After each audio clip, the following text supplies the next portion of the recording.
আল্লাহ পাকের বান্দা বান্দীরা, আমার রাসূলুল্লাহ সাল্লাল্লাহু আলাইহি ওয়াসাল্লাম যখন দুনিয়ার জমিনে এসেছিল, যখন দুনিয়ার জমিনে ভূমিষ্ঠ হয়েছিল, ওই মক্কা শরীফের সমস্ত নারীরা সমস্ত বাড়ি থেকে সমস্ত সন্তানদেরকে নিয়ে তারা দুধ পান করার জন্য নিয়ে চলে যায়, সবাই নিয়ে চলে যায়। হযরতে আমেনা চিন্তা করে সমস্ত দাইমারা তো সমস্ত সন্তানকে নিয়ে চলে যায়, আমার হাবিবকে আমার সন্তানকে কে নিয়ে যাবে? আমার সন্তানের তো দুনিয়ার জমিনে পিতা বেঁচে নাই, আমার সন্তানের তো দুনিয়ার জমিনে আপন বলে কেউ নাই, আমার কাছে এমন কোনো অর্থ নাই আমার সন্তানকে দুধ মাতার কাছে দিয়ে দুধ পান করাবো। সমস্ত মহিলারা ওই মক্কা শরীফের সমস্ত সন্তানদেরকে নিয়ে চলে যায়, চলে যায়, চলে যায়। সমস্ত সন্তানদেরকে নিয়ে যখন সবাই নিজের ঘরে প্রবেশ করে, হযরতে হালিমাতুস সাদিয়া আস্তে আস্তে গরিব অসহায় মানুষ ছিলেন, বেশি সম্পত্তিরও মালিক ছিল না, তার কাছে একটা ঘোড়া ছিল, সেটাও দুর্বল অবস্থাতে ছিল। আস্তে আস্তে তিনি মক্কা শরীফের দিকে আসছিলেন সন্তানদেরকে নেওয়ার জন্য, বাচ্চাদেরকে কাছে নেওয়ার জন্য। হঠাৎ করে রাস্তায় একজনের সঙ্গে দেখা হয়ে যায়, ও হালিমা কোথায় যাও, কোথায় যাও, কোথায় যাও, কোথায় যাও? বলে আমি মক্কাতে যাই, সন্তানকে দুধ পান করানোর জন্য আমি নিতে যাচ্ছি। বলে সমস্ত সন্তানকে তো নিয়ে চলে গেছে, আর কোনো সন্তান নাই, কিন্তু একজন আছে ওই মক্কা শরীফের মধ্যে, আব্দুল্লাহর লাল, আব্দুল্লাহর বেটা, তার তো দুনিয়ার জমিনে কোনো আব্বা নাই, দুনিয়ার জমিনে আব্বা নাই, দুনিয়ার জমিনে পিতা নাই, সে অসহায়, কেউ কিন্তু আব্দুল্লাহকে নেয়নি, না আব্দুল্লাহর বেটাকে নেয়নি, আমিনার বেটাকে নেয়নি। হালিমাতুস সাদিয়া তার কথা শুনে, কোনো কথা না শুনে, কোনো কথা না শুনে, কোনো দিকে না তাকিয়ে সোজা আব্দুল্লাহর ঘরে ঢুকে আমিনার সঙ্গে কথা বলে আমার রাসূলকে দুধ পান করাতে নিয়ে গেল। বলে দিয়েছে, হালিমা তুমি যে লাস্টে যাচ্ছ, সমস্ত মহিলারা তো তারা সন্তানকে নিয়ে চলে গেছে দুধ পান করানোর জন্য, আর তো কেউ নাই, কিন্তু একজন আছে আব্দুল্লাহর বেটা। আব্দুল্লাহ তো দুনিয়ার জমিনে নাই, বেঁচে নাই, ওকে দুধ পান করালে তোমাকে টাকা দিতে পারবে না, পয়সা দিতে পারবে না, তোমার তো লস হয়ে যাবে। হালিমাতুস সাদিয়া চিন্তা করলেন না যে না, আমিও তো একজন গরিব, একজন অসহায়, আমিও তো একজন গরিব, তাহলে একটা এতিম সন্তানকে আমি দুধ পান করাবো, এর থেকে মূল্যবান, এর থেকে ভাগ্যবান ব্যক্তি আমি আর হতে পারবো না। হালিমাতুস সাদিয়া সোজা চলে গেলেন আব্দুল্লাহ ঘরে প্রবেশ করলেন। আমিনা তোমার সন্তানকে কেউ নিয়ে যায়নি, চিন্তা নাই, টেনশন করো না, দুঃখ পেও না, আমি চলে এসেছি তোমার সন্তানকে নেওয়ার জন্য, আমি তোমার সন্তানকে দুধ পান করাবো। বলুন না সুবহানাল্লাহ। হালিমাতুস সাদিয়া নিয়ে চলে গেল রাসূলকে দুধ পান করানোর জন্য। আমার রাসূল হালিমাতুস সাদিয়ার কাছে মানুষ হতে লাগলেন। আমার রাসূল সাল্লাল্লাহু আলাইহি ওয়াসাল্লাম একদিন খেলা করছেন, মাঠের মাঝখানে খেলা করছেন, হঠাৎ করে দেখা গেল আমার রাসূল সাল্লাল্লাহু আলাইহি ওয়াসাল্লামকে হঠাৎ করে সমস্ত বাচ্চাদের মাঝার থেকে তুলে নিয়ে চলে গেল। সমস্ত বাচ্চারা অবাক হয়ে গেল যে আমাদের মধ্যে সেই বাচ্চাটা খেলা করছিল মুহাম্মদ, হঠাৎ করে কে নিয়ে চলে গেল এখান থেকে? সমস্ত পিতারা তারা এসে দেখতে সমস্ত সন্তানেরা আছে। হালিমাতুস সাদিয়া টেনশনে পড়ে গেলেন, মুহাম্মদকে কে নিয়ে গেল, মুহাম্মদ কোথায় চলে গেল, বড় চিন্তিত অবস্থায় পড়ে গেলেন। হালিমাতুস সাদিয়া সামনে আস্তে আস্তে হেঁটে হেঁটে যাচ্ছেন, যেতে যেতে দেখতে পেলেন আব্দুল্লাহর বেটা মুহাম্মদ একটা জায়গায় চুপচাপ করে বসে আছে। বলুন না সুবহানাল্লাহ। কিসের জন্য? কে নিয়ে গেছিল ওখান থেকে? আল্লাহর ফেরেশতা। আল্লাহ হুকুম করে দিয়েছেন, যাও আমার হাবিবকে গিয়ে তুলে নিয়ে আমার হাবিবের সিনাটা একটু চাক করে দাও, পবিত্র করে দাও, ধুয়ে সাফ পরিষ্কার করে দাও। বলুন না সুবহানাল্লাহ। আমার রাসূলের সিনাটা পরিষ্কার করে দেওয়া হয়েছিল।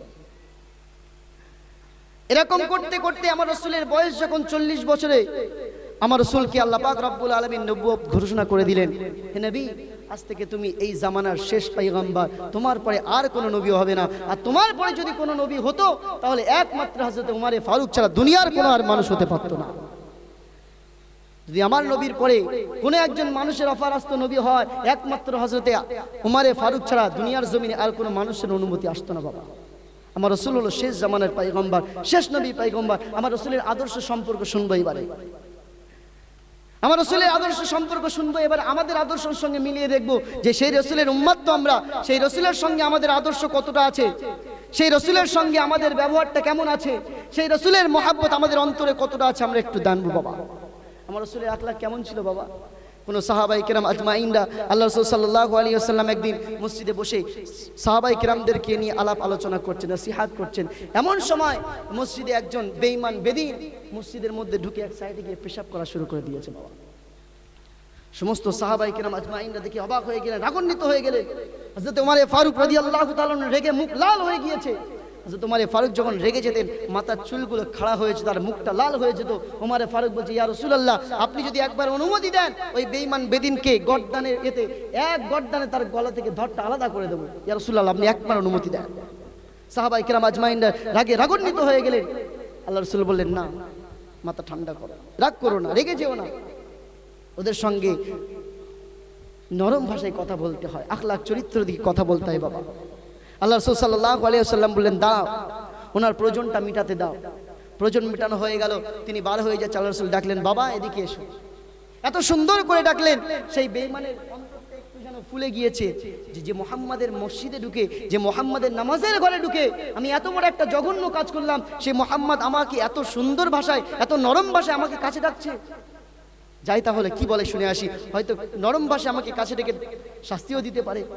ভয় ভয় করে আস্তে আস্তে হুজুর সাল্লাল্লাহু আলাইহি ওয়াসাল্লামের কাছে গিয়েছে।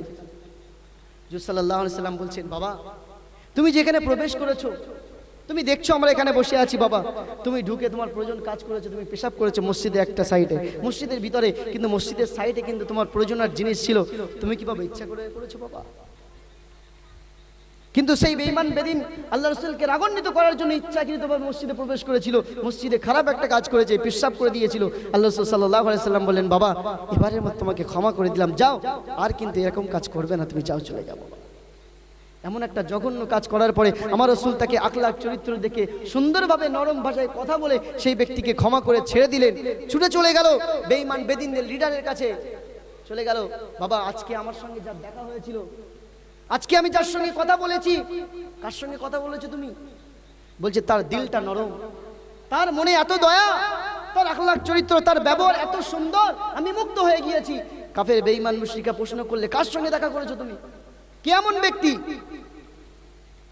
মক্কা শরীফে, মক্কা শহরে কেমন ব্যক্তি আছে এমন যে তার দিল নরম, তুমি কথা বলে মুগ্ধ হয়ে গিয়েছো? কেমন? বলে আর কেউ নয়, তোমরা যাকে মানো না, তোমরা যাকে ঘৃণা করো, সেই মুহাম্মাদের প্রেমে আমি পড়ে গিয়েছি। বলুন না সুবহানাল্লাহ। আমার রাসূল কিন্তু ধমক দেয়নি, আমার রাসূল কিন্তু বলেনি যে তুমি একটা জঘন্য কাজ করেছো, তোমাকে শাস্তি নিতে হবে, ইসলাম ধর্ম গ্রহণ করতে হবে। আমার রাসূল কিন্তু প্রেসার প্রয়োগ করেনি তার উপরে, তার আখলাক চরিত্র দেখে, ব্যবহার দেখে, নরম ভাষায় কথা বলে সেই মানুষটার মন জয় করে আল্লাহ পাক রব্বুল আলামিন এমন কথা দিয়েছিলেন আল্লাহ রাসূলকে, সেই ব্যক্তিটা আল্লাহ রাসূলের কাছে এসে পায়ে ধরে ক্ষমা চেয়ে ইসলাম ধর্ম গ্রহণ করেছিল। বলুন না সুবহানাল্লাহ। আমার রাসূলের আখলাক চরিত্র এমন ছিল। বড় আফসোসের ব্যাপার, আমাদের সমাজে কিছু মানুষ যদি, আমাদের ধর্মের মানুষ যদি কোনো রাগান্বিত একটা কথা বলে, আমরা কিন্তু সঙ্গে সঙ্গে সেই মানুষটার উপরে সেই রাগটা প্রয়োগ করে থাকি। কিন্তু আমাদের আখলাক চরিত্র এমন হওয়া উচিত নয়। বেঈমান বেদিনরা, তারা অন্য ধর্মের মানুষরা, তারা কিন্তু জানে, তারা এটাও বিশ্বাস করে যে ইসলাম ধর্ম একটা শান্তির ধর্ম, ইসলাম ধর্ম এমন একটা ধর্ম যে ধর্মের মধ্যে কোনো ঝামেলা নাই, কোনো ঝান্ডা নাই, কোনো অসুবিধা নাই। অন্য ধর্মের মানুষটা কিন্তু এটা বিশ্বাস করে, কিন্তু আমরা সেই ধর্মের মানুষ হওয়ার পরে, সেই ইসলামের মানুষ হওয়ার পরে, সেই ধর্মের মানুষ যেটা শান্তির ধর্ম, সেটাকে অশান্তি বাঁধানোর কারণ হলো আমরা মুসলমানেরা বাবা। আমরা মুসলমানেরা করছি, ইসলাম ধর্মটাকে অশান্তির ধর্ম তৈরি করছি আমরা বাবা। আজকে বড় দুঃখের বিষয়, ভাবার বিষয় যে নবী দিবসের মাসে মানুষ এখনো পর্যন্ত বাড়িতে বসে আছে, মানুষ এখনো পর্যন্ত বাড়িতে শুয়ে আছে, মানুষ এখনো পর্যন্ত জাগ্রত হয় না। তাহলে রাসূলের মহব্বত, রাসূলের ভালোবাসা তোমার অন্তরের মধ্যে কতটা, এখানেই প্রমাণিত হয়ে গেল বাবা। তুমি রাসূলের প্রকৃত মহব্বতের মানুষ হতে পারলে না এখনো পর্যন্ত। তুমি রাসূলের উম্মত বলে দাবি করো, এখনো পর্যন্ত সেই রাসূলের প্রেমিক হতে পারলে না, তাহলে উম্মত বলে দাবি করে কি লাভ তোমার? কিয়ামতের দিন আল্লাহ রাসূল সাল্লাল্লাহু আলাইহি ওয়াসাল্লাম তোমাকে এই নবী দিবসের মাসে, নবী দিবস পালন করলে, নবী দিবসের মাসে জলসায় শুধু বসে আবার বাড়িতে চলে গিয়ে নামাজ না আদায় করলে রাসূল তোমার জন্য সুপারিশ করবে, কত সোজা নয় বাবা। কিয়ামতের দিন আল্লাহ পাক রব্বুল আলামিন, যেদিন সন্তান স্ত্রীকে, সন্তান বাপকে চিনবে না, সন্তান মাকে চিনবে না, মা সন্তানকে চিনবে না, স্বামী স্ত্রীকে চিনবে না, স্ত্রী স্বামীকে চিনবে না, সেই দিন কিন্তু কঠিন দিনে আল্লাহ রাসূল সাল্লাল্লাহু আলাইহি ওয়াসাল্লাম আমাদের জন্য সুপারিশ করবেন বাবা। আপনি এখনো পর্যন্ত বাড়িতে বসে আছেন, আপনি এখনো পর্যন্ত বাড়িতে বসে গল্প করছেন। কিয়ামতের কঠিন দিনে যেদিন আল্লাহ রাসূল আমাদের জন্য সুপারিশ করবেন, সেই দিনের কথা একটু চিন্তা করেন যে আমরা যদি দুনিয়া থেকে বিদায় নিই তাহলে কিয়ামতের দিন আমরা কতটা নেকি করতে পেরেছি, কতটা ভালো কাজ করতে পেরেছি আমরা জানি না। কিন্তু আমরা যদি এই সময় এই মুহূর্তে যদি আমরা দুনিয়া থেকে বিদায় নিয়ে চলে যাই তাহলে কিন্তু দুনিয়ার জমিনতে যাওয়ার পরে আমরা যে হাল, যে অবস্থাতে, যে কাজ আমরা দুনিয়া থেকে করে গিয়েছি, কবরে কিন্তু তার জন্য আমাদের জবাব দিতে হবে। বাবা এখনো সময় আছে, বাবা পরিবর্তন হয়ে যান, মসজিদের দিকে চলে আসুন। উলামায়ে কেরামরা তারা আসবেন, মুখরিত বাণী তাদের শুনবো আমরা কোরআন ও হাদিস থেকে। তারা রসুলের আখলাক, চরিত্র, রসুলের জীবনী সম্পর্কে আমাদের সম্মুখে আলোচনা করবে। বাবা আমরা এখনো বাড়িতে বসে থাকবো না। বাবা যদি মনে করেন এখনো পর্যন্ত বাড়িতে বসে থাকবো তাহলে বসে থাকেন। রসুলের আখলাক, চরিত্র, রসুলের ভালোবাসা আপনার অন্তরের মধ্যে নাই, এখনো পর্যন্ত আপনি প্রকৃতপক্ষে ইমানদার হতে পারেননি, এটাই প্রমিত হয়। আপনি দাবি করতে পারবেন না রসুলের আখলাক, চরিত্র, আপনি দাবি করতে পারবেন না রসুলের উম্মত। যদি দাবি করেন তাহলে রসুলকে ভালোবাসতে শিখেন আগে, রসুলের মহাব্বত অন্তরে নিতে শিখেন আগে, তারপরে রসুলের উম্মত বলে আপনি দাবি করতে পারবেন। দুরূদ শরীফ আল্লাহুম্মা সাল্লি আলা সাইয়্যিদিনা ওয়া আলা আলি সাইয়্যিদিনা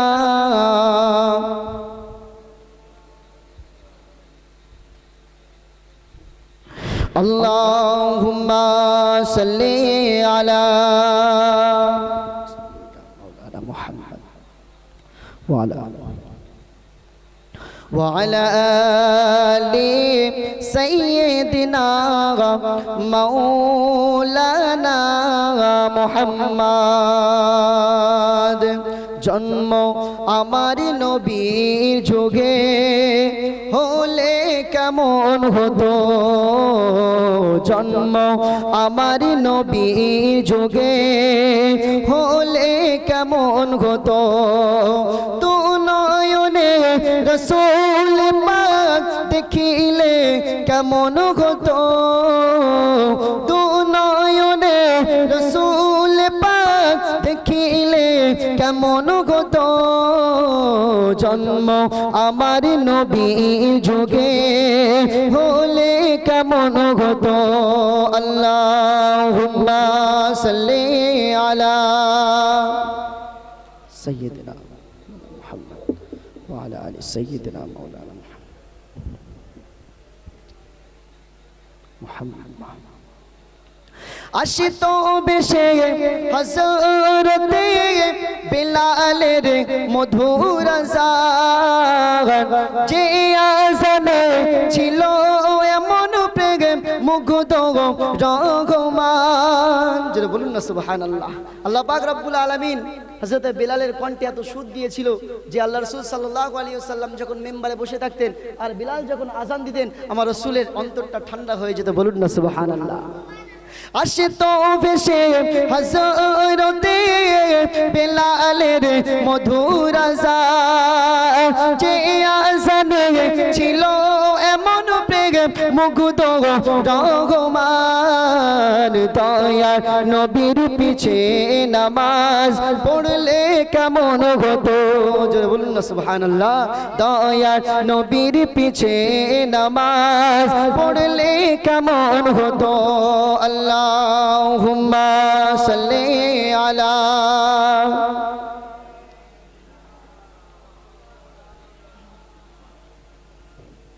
ওয়া আলা আলি সাইয়্যিদিনা মাওলানা মুহাম্মদ। দিন আতো আলোচনায় থাকতাম আমি গত, সামনে রসুল পাক তো পাশে সাহাবাগণ। বলুন না সুবহানাল্লাহ। সেই জামানাতে যদি আমরা জন্মগ্রহণ করতাম, আল্লাহ রাসূল সাহাবায়ে কিরাম আজমাইনদেরকে নিয়ে আলাপ আলোচনা করতে নাই, সেই সাহাবার মাঝখানে আমরা থাকতাম, যদি সেই জামানায় আসতে পারতাম। বলুন না সুবহানাল্লাহ। দিন কত আলোচনায় থাকতাম আমি অধম, সামনে রসূল পাক তো পাশে সাহাবাগণ। আবু বকর ওমর উসমান আলী সামনে কেমন হতো, বলুন না সুবহানাল্লাহ। আবু বকর উসমান ওমর আলী সাথী কেমন হতো, দু নয়নে রসূল পাক দেখিলে কেমন হতো, দু নয়নে রসূল পাক দেখিলে কেমন হতো, জন্ম আমার নবী যুগে হলে কেমন হতো। আল্লাহুম্মা সাল্লি আলা سيدنا مولانا محمد وعلى آل سيدنا مولانا محمد। এ নবী পাকের উম্মত উম্মতিরা বাবারা শুনে রাখো, জেনে রাখো বাবারা, আমার রাসূলুল্লাহ সাল্লাল্লাহু আলাইহি ওয়াসাল্লাম এই দুনিয়ার জমিনে এসেছিলেন মানব সম্প্রদায়কে ইসলামে দাওয়াত দেওয়ার জন্য, কোরআনে দাওয়াত দেওয়ার জন্য, কোরআনে দাওয়াত দেওয়ার জন্য, কালেমার দাওয়াত মানুষের কাছে পৌঁছে দেওয়ার জন্য বাবারা। এ নবী পাকের উম্মত উম্মতিরা ভালো করে রাসূলের আখলাক চরিত্রের দিকে একটু খেয়াল করে দেখো। রাসূলের মুহাব্বতের যদি একটু তোমাদের অন্তরে থাকে, এখনো পর্যন্ত যারা এখনো পর্যন্ত রাসূলের উম্মত বলে দাবি করে, তারা কিন্তু রাসূলের প্রকৃতপক্ষে ঈমানদার হতে পারেনি বাবা। আমার রাসূলের যদি প্রকৃতপক্ষে মহব্বত তার অন্তরে থাকতো, আমার রাসূলের ভালোবাসা যদি তার অন্তরে থাকতো, এখনো পর্যন্ত আমার রাসূলের নামে, আমার রাসূলের নাম ধরে যদি কোনো কাফের বেঈমান কটূক্তি করতো, এই মুসলমানের বাচ্চা বীরের মতো গিয়ে প্রতিবাদ করে আসতো। আমার রাসূলের আখলাক চরিত্র, আমার রাসূলের ভালোবাসা যদি অন্তরে থাকতো, আমার রাসূলের বিষয়ে যদি কোনো ব্যক্তি কটূক্তি করে কথা বলতো, তাহলে এই মুসলমানের বাচ্চা বীরের মতো গিয়ে আঘাত করতো। এখনো পর্যন্ত আমাদের সমাজে কিছু বেঈমান মুশরিকেরা তারা বুক ফুলিয়ে ঘুরে বেড়ায়, ইসলামের উপরে প্রতিটা মুহূর্তে তারা আঘাত আনতে শুরু করে। এই মুসলমানের বাচ্চা অন্য কোনো ধর্মের মানুষ না বাবা। সামান্য কিছু পয়সার জন্য ইসলামকে বিক্রি করে দেয়, সামান্য কিছু অর্থের জন্য আমার রাসূলের উপরে আঘাত আনে, আমার রাসূলের উপরে কথা বলে, সেই কথাও তারা মেনে নেয়। তারা মুসলমানের বাচ্চা, তাদের অন্তরে যদি রাসূলের মহব্বত থাকতো, কোনোদিন রাসূলের উপরে আক্রমণ হওয়া তারা কোনোদিন মেনে নিতে পারত না বাবা। আমার রাসূলকে আমার আল্লাহ পাক রব্বুল আলামিন কতটা মহব্বত করে, কতটা ভালোবাসে বাবা, এখনো পর্যন্ত আপনারা জানেন না। কিন্তু আমার রাসূল পাক সাল্লাল্লাহু আলাইহি ওয়াসাল্লাম এই দুনিয়ার জমিনে এই উম্মতের জন্য কি আর কি করেছেন, আর কি করেছেন শুনবেন বাবা, আর কি করেছেন। আমার রাসূল সাল্লাল্লাহু আলাইহি ওয়াসাল্লাম মৃত্যুর সময় পর্যন্ত, এই সময় আমার আল্লাহ পাক রব্বুল আল্লাহ রাসূল সাল্লাল্লাহু আলাইহি ওয়াসাল্লাম এই মাসেও কিন্তু ওফাত গ্রহণ করেছিলেন, এই মাসেও কিন্তু আমার রাসূল দুনিয়া থেকে বিদায় নিয়েছেন। এই মৃত্যুর সময়ও আমার রাসূল এই হতভাগা উম্মতদেরকে কিন্তু ভুলেনি বাবা। মৃত্যুর সময় উম্মতি করে গিয়েছেন, সারাটা বছর উম্মতি করে গিয়েছেন। সারাটা বছর, যত বছর আল্লাহ রাসূল দুনিয়ার জমিনে তিনি বয়স পেয়েছিলেন, এই উম্মতের জন্য চিন্তা করে গিয়েছেন। আমার উম্মত কিভাবে ভালো হবে, আমার উম্মত কিভাবে সঠিক পথে থাকবে, আমার উম্মত কিভাবে হিদায়াত পাবে, সেই চিন্তা কিন্তু আমার রাসূল করে গিয়েছেন। আর আমরা সেই রাসূলের উম্মত হয়ে আজকে কতটা রাসূলের জন্য করতে পারছি বাবা।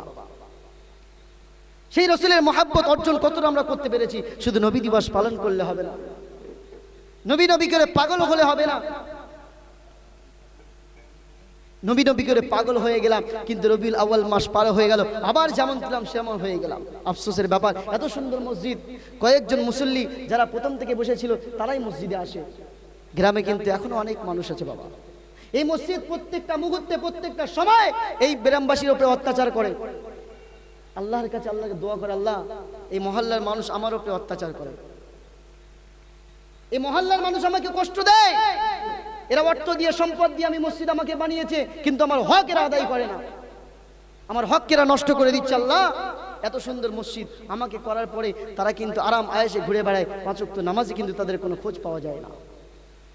যে রাসূল নামাজের দাওয়াত দেওয়ার জন্য নিজের রক্ত মোবারক ঝরিয়েছিলেন, যে রাসূল নামাজকে প্রতিষ্ঠিত করার জন্য নিজের দাঁত মোবারককে শহীদ করে দিয়েছিলেন, আমার রাসূল কোনোদিন সেই বেঈমান বেদিনদের জন্য বদদোয়া করেনি, বরং তাদের জন্য দোয়া করেছিলেন উম্মতদের ভালোর জন্য বাবা। আমার রাসূল যদি সেই সময় বদদোয়া করতেন, আমার আল্লাহ ধ্বংস করে দিতেন, ইসলাম কিন্তু এতদূর পর্যন্ত আসতো না, কোরআন কিন্তু আমাদের কাছে পৌঁছাতো না বাবা। অনেক সহজে কিন্তু ইসলাম আমরা পেয়েছি, অনেক সহজে কিন্তু আমরা কোরআন পেয়েছি, অনেক সহজে কিন্তু আমরা নামাজ পেয়েছি, তার আগে কিন্তু আমরা পেতাম না বাবা।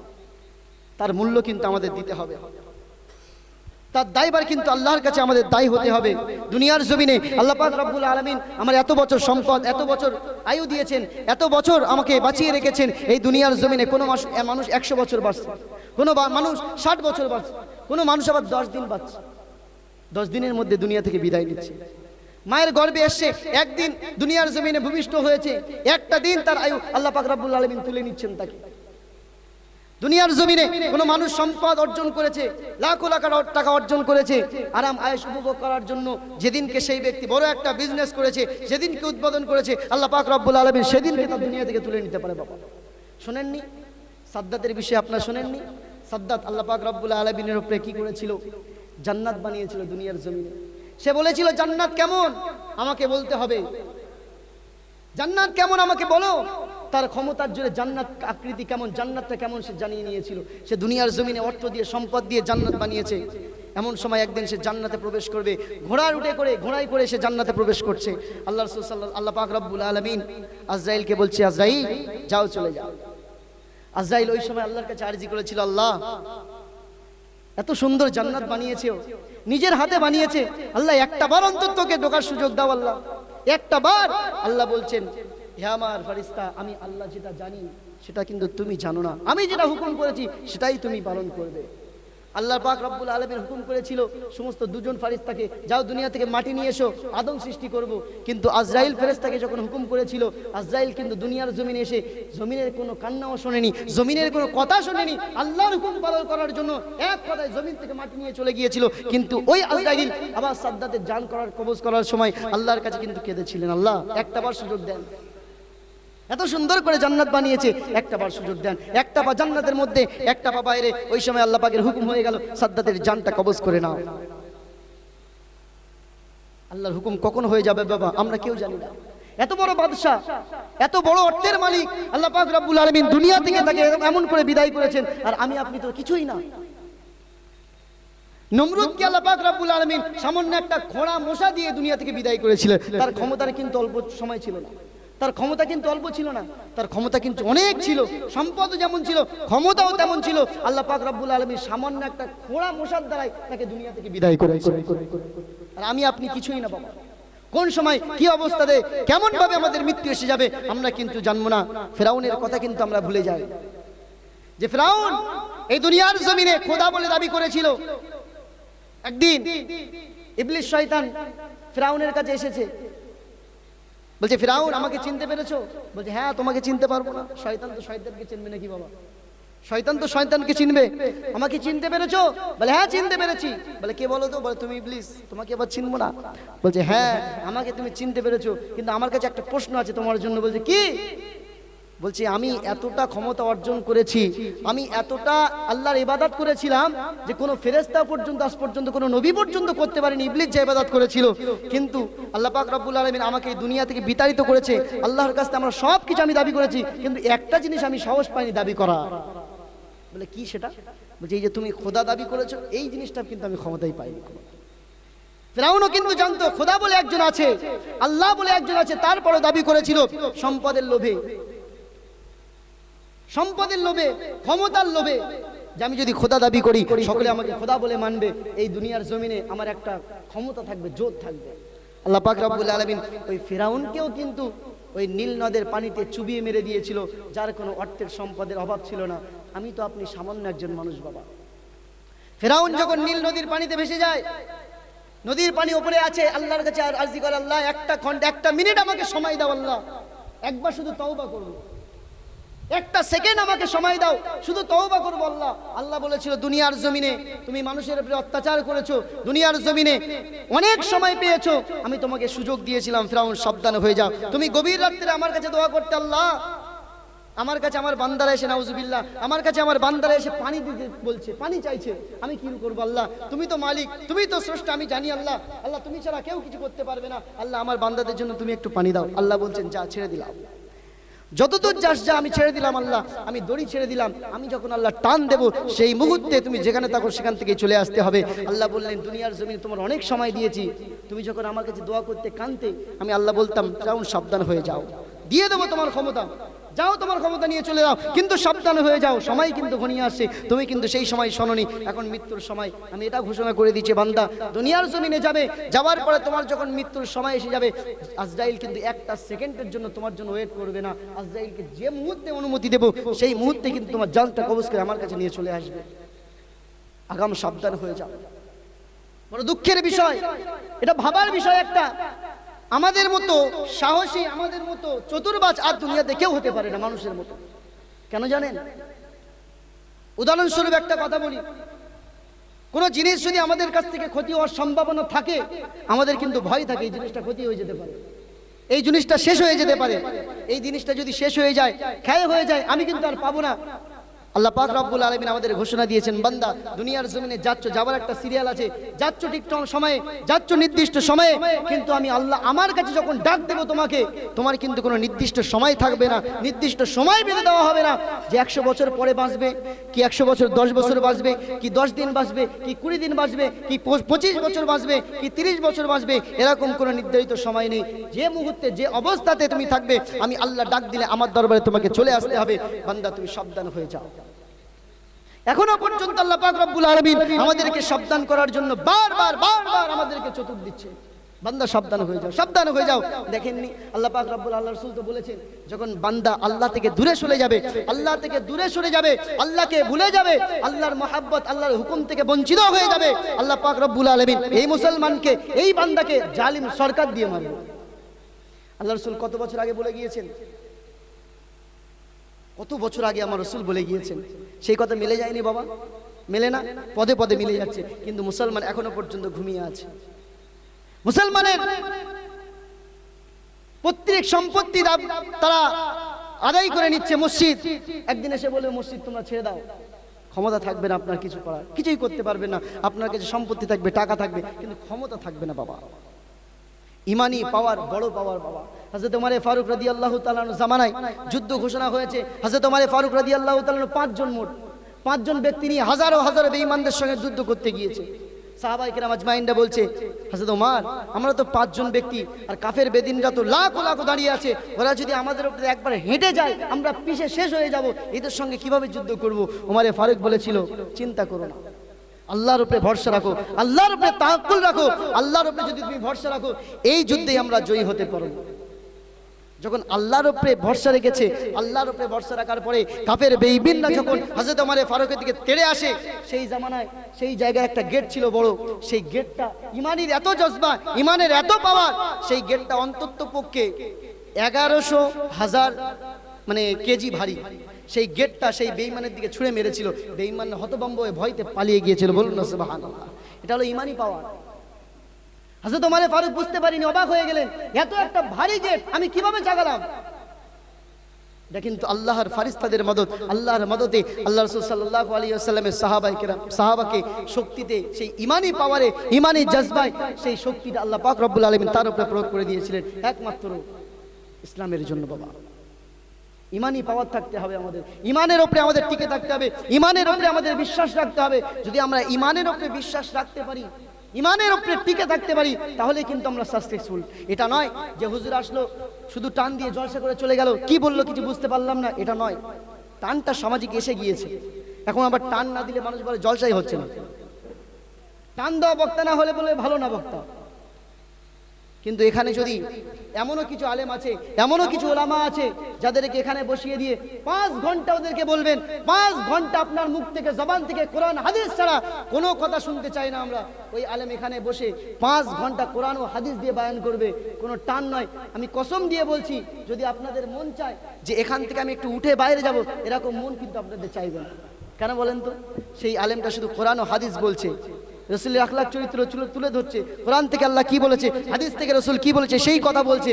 আমরা কিন্তু জীবনে কোনোদিন এই কথা শুনিনি, শুনে থাকি যে কথা বলছি এটাও হাদিস, যে কথা বলছি এটাও কোরআন। আপনার কিন্তু সমাজের বুকে আজকে এমন একটা পরিচালিত হয়ে গিয়েছে, বিশেষ করে এই রবিউল আউয়াল মাস আসলে, দুঃখ নেবেন না বাবা, আমি আপনাদের গায়ের সন্তান, নিজের সন্তান হিসেবে কথাটা বলছি, আমাদের সমাজকে পরিবর্তন করার দায়িত্ব একমাত্র আমাদের। আমাদের সমাজ কিন্তু কেউ পরিবর্তন করে দিয়ে যাবে না। বিশেষ করে যুবক ভাইরা যদি আগিয়ে আসে, সমাজ পরিবর্তন হয়ে যাবে। কেন এই যুবক বয়সের ইবাদত, যুবক বয়সের বান্দেগি, যুবক বয়সের আল্লাহর নামাজ আমার আল্লাহর কাছে সব থেকে পছন্দনীয় বাবা। সম্মানিত মুসল্লিয়ান ইকরাম, আমরা জলসা শুনি, আলোচনা শুনি, কোরআন ও হাদিস শুনি, সব কিছু কিন্তু আমরা শুনি, কিন্তু আমরা পরিবর্তনটা কবে হবে এটা কি বলতে পারবো? কিন্তু আমরা পরিবর্তন হচ্ছি না। জলসা দিচ্ছি, মসজিদে এক কাতার লোক বাড়ছে কি? এত টাকা খরচা করে জলসা দিচ্ছি, মসজিদে এক কাতার লোক বাড়ছে, কেন বাড়ছে না বাবা? এটা জানতে হবে আমাদেরকে, আমাদের ইমানে জাজমানে। এটা মনে করবেন না কমিটি ভুল করছে, খবরদার না। জলসা জুলুস কিন্তু আমার রাসূল অনুমতি দিয়েছে, আমার রাসূল নিজে ঘোষণা দিয়েছেন, তোমরা জলসা জুলুস করো, মানুষের সামনে ইসলামের কথা তুলে ধরো। মনে করবেন না কমিটা জলসা দিয়ে ভুল করছে, না, খবরদার এটা ভুল বুঝবেন না। আল্লাহ রাসূল অনুমতি দিয়েছে জলসার জন্য, কিন্তু জলসা দেওয়ার পরে যদি এক কাতার লোক না বাড়ে তাহলে কি দরকার আমার? জি বাবাজিরা, এখনো সময় হয়েছে, সময় কিন্তু হয়ে এসেছে, কিয়ামত কিন্তু খুব সন্নিকটে, কিয়ামত কিন্তু এসে গিয়েছে। আমরা কিন্তু সব জবাব দিতে পারবো না আল্লাহর কাছে। তাই আপনাদের কাছে অনুরোধ, এখনো সময় আছে, পরিবর্তন হয়ে যান, এখনো সময় আছে, নামাজি হয়ে যান, এখনো সময় আছে, ইমানদার হয়ে যান। আপনারা ইসলামের ছায়াতলে চলে আসুন, কোরআনের ছায়াতলে চলে আসুন। আমি আপনাদের কাছে ছোট্ট একটা অনুরোধ রাখবো, একটা ছোট্ট কথা বলে আমি বয়ান শেষ করব। ছোট্ট একটা কথা, একটা ঘোষণা আপনাদের কাছে, কেন আমি আপনাদের গায়ের সন্তান, আমি আপনাদের গ্রামেই ছেলে, সেই হিসেবে আমি একটা নিয়ত করেছি। আমার যোগ্য পিতা আছেন, তার কাছে আলোচনা করে নিয়ত করেছি এই গ্রামের বাচ্চাদের জন্য একটা কিছু করার জন্য। যেমন আমাদের গ্রামের কিছু বাচ্চা বর্তমান সমাজে স্কুল, প্রাইভেট, টিউশনি, পড়াশোনা সব শেষ হয়ে গেছে। আমাদের ছোট ছোট বাচ্চারা তারা শেষ হয়ে যাচ্ছে, বেকার হয়ে যাচ্ছে। আমরা যদি মনে করি এই গ্রামের বাচ্চাদের বাঁচানোর জন্য যদি একটা শিক্ষা প্রতিষ্ঠান, ইসলামিক শিক্ষা প্রতিষ্ঠান থাকে, তাহলে আমাদের এই গ্রামের বাচ্চাগুলো বাঁচে। আশেপাশে হয়ে আছে অনেক, আমি একটা নিয়ত করেছি যে আমাদের গ্রামের বাচ্চাগুলো, বাইরের নয়, বাইরে যদি আসে দু একটা আলহামদুলিল্লাহ, আমাদের গ্রামের বাচ্চাগুলো বাঁচানোর জন্য আমি একটা দিনিয়াত মক্তব করার একটা নিয়ত করেছি। দোয়া করবেন, আপনারা মুসল্লিরা আছেন, আপনারা বুজুর্গ মানুষ আছেন, দোয়া করবেন আল্লাহ পাক রব্বুল আলামিন যেন কবুল করেন। আমি নিয়ত করেছি যে আমি একটা মুনাজ্জাম মক্তব করতে চাই, অল্প খরচে। যে এটা নয় যে কোনো ব্যবসা করার জন্য, এটা নয়, মাদ্রাসা করছি না বাবা, মক্তব করছে, দিনিয়াত মক্তব। বড় বড় উলামায়ে কেরামরা তারা বলছে বাচ্চাদেরকে বাঁচাও, ছোট ছোট বাচ্চাদেরকে ইসলামে দীক্ষিত করো। এক বছরের মধ্যে তাদেরকে 5 পারা নাজরা কোরআন, এক বছরের মধ্যে 40টা হাদিস মুখস্থ করা, এক বছরের মধ্যে আকাইদের সমস্ত সবকিছু, এক বছরের মধ্যে হিফজে হাদিস, এক বছরের মধ্যে হিফজে সূরা, একটু একটু বাচ্চার সব মুখস্থ হয়ে যাবে এই দিনিয়াতের শিক্ষার দ্বারাই। বড় একটা আলেমকে এখানে বসিয়ে দিন, দিয়ে বলুন 40টা হাদিস মুখস্থ করে শোনাও। তো পড়েছে, তার মনে আছে, কিন্তু মুখস্থ শোনাতে পারবে না বাবা। কিন্তু দিনিয়াত শিক্ষা এমন একটা শিক্ষা, দিনিয়াতের মক্তবের শিক্ষা এমন একটা শিক্ষা, একটা ছোট্ট বাচ্চাকে 1 বছর শিক্ষা দিলে এক জায়গায় দাঁড়িয়ে 40টা হাদিস মানে সহ পড়ে দিতে পারবে। বলুন না সুবহানাল্লাহ। এই দিনিয়াতের মক্তবের দ্বারা, এই দিনিয়াতের শিক্ষার দ্বারাই তো নিয়ত করেছি। আমার যোগ্য পিতা আছেন, তার কাছে আমি আলোচনা করে দোয়া করবেন। আপনারা যদি পাশে থাকেন, আমি এই গ্রামের বাচ্চাদেরকে নিয়ে আমি একটা ছোট্ট আশপাশে আমার মসজিদের মক্তব চলবে, বিকালে যেমন চলে সেটা চলবে, কিন্তু আস্থায়ীভাবে মুনাজ্জাম মক্তব, যেটা দিনিয়াত, যেটা বাচ্চাদের শিক্ষার জন্য, সেই মানে নিয়ত করেছি করার জন্য। আমাদের ইমাম সাহেব হুজুরের সঙ্গে আমি আলোচনা করেছি যে ইনশাল্লাহ আমি করবো, আপনারা একটু সাপোর্ট করবেন, পাশে থাকবেন। আমি ইনশাল্লাহ এই বাচ্চাদের কাছে, বাচ্চাদের শিক্ষাটা আমি বাচ্চাদের কাছে পৌঁছে দেওয়ার চেষ্টা করব। এই ছোট ছোট বাচ্চারা এই অল্প বয়সে 1 বছরের মধ্যে যদি তারা হাদিস মুখস্থ করে ফেলে, কোরআন মুখস্থ করে ফেলে, নিজের পিতার জানাজা পড়ার জন্য যোগ্য হয়ে যায়, সূরা মুখস্থ করতে পারে, হাদিস মুখস্থ করে নিতে পারে, এর থেকে বড় জিনিস পিতার জন্য সন্তান আর কিছু হতে পারে না। পিতার জন্য আর কিছু হতে পারে না যে আমার 1 বছরের সন্তান, ছোট বাচ্চার সন্তান, সে 1 বছরের মধ্যে 40টা হাদিস মুখস্থ করে নিয়েছে বাবা, সে হাফিজ হয়ে গেছে হাদিসের বাবা। তো দোয়া করবেন আল্লাহ পাক রব্বুল আলামিন আমার চেষ্টাকে যেন সফল করেন। আল্লাহ পাক রব্বুল আলামিন আমরা যা কিছু শুনেছি, শোনার থেকে বেশি বেশি করে, বিশেষ করে আপনাদের থেকে আমাকে বেশি বেশি আমল করার তৌফিক দান করুন। সকলে বলুন আল্লাহুম্মা আমিন। ওয়া আখির দাওয়ানা আলহামদুলিল্লাহি রাব্বিল আলামিন। আসসালামু আলাইকুম। এখন আজান হবে, আজানের পরে নামাজ হবে, নামাজের পরে আমাদের আকাঙ্ক্ষিত বক্তা মুফতি ইউনুস সাহেব, তিনি হয়তো প্রায় এসে গেছেন, আসছেন, রাস্তায় আছেন। নামাজের পরপরেই আলহামদুলিল্লাহ তিনি আমাদের সম্মুখে কোরআন ও হাদিস দিয়ে সুন্দর করে নবী দিবসের সম্পর্কে, রাসূলের আগমন সম্পর্কে সুন্দর করে বয়ান উপস্থাপনা করবেন। আপনাদের কাছে অনুরোধ করব, তিনি যতক্ষণ, তিনি আমাদের কাছে মেহমান, ভালো করে তিনি আসলে এই কথাটা বলতে পারবো না, তিনি কিন্তু আমাদের একটা মেহমান। আমরা এমন কোনো ব্যবহার করব না, তিনি যেমন মানুষ হোক না কেন, এমন কোনো ব্যবহার করব না যে সেই মেহমান বুকে আঘাত পান। তিনি একটা মেহমান, অল্প সময়ের মধ্যে আমাদের কাছে আসেন, সে যা মুখরিত বাণী আমাদের কাছে শোনাবেন আমরা সম্মানের সাথে শুনবো, আমরা তাকে আদব দেব, সম্মান দেব, আমরা তাকে বিদায় দিব সম্মান দিয়ে। আল্লাহ পাক রব্বুল আলামিন আমাদের শোনার থেকে বেশি বেশি আমল করার তৌফিক দান করুন। সকল বলুন আল্লাহুম্মা আমিন। আসসালামু আলাইকুম।